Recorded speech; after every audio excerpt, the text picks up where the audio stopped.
Ценное маточное поголовье, лучшие жеребцы-производители, великолепные левады, обширные сенокосы и пастбища для табунного содержания.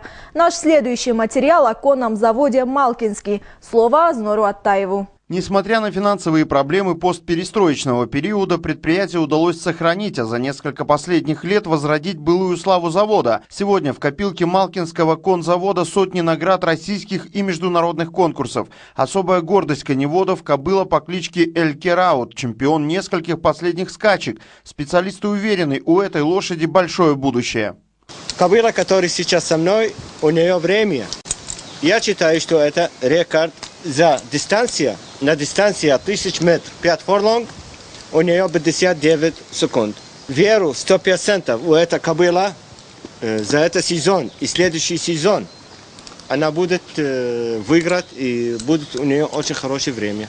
Супербой Касабланка мисс Бертомео Ангелина Даха. Поголовье конзавода сегодня это несколько сотен лошадей. Племенные кобылы Малкинского – настоящее сокровище кабардинской породы, а жеребцы-производители – ценный генофонд всего российского коневодства. Проводится селекция по возрождению кабардинской породы лошадей. Подбираются производители. Потом особое внимание уделяется разведению чистокровной верховой породы. Это то есть английской. Привезли классных лошадей из-за рубежа. Проводится бридинг. Благодаря этому развивается конное направление в Кабардино-Балкарии. Среди чистокровных кобыл маточного поголовья есть лошади, давшие заводу целую плеяду великолепных скакунов. Специалисты утверждают, что здесь собрана лучшая кровь кабардинской породы. Недаром даже европейские конезаводчики пристально следят за развитием завода сегодня. В этом году мы получили 12 жеребят текущего года.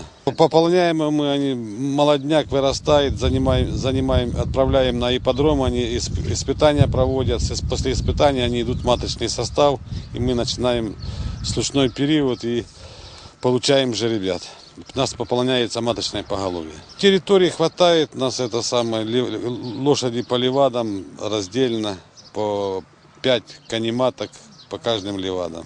Созданный еще в 1870 году как рассадник лошадей, Малкинский завод изначально был ориентирован на работу со знаменитой кабардинской породой. Специалисты уверены, что лошади, выращенные местными коневодами, еще не раз удивят мир.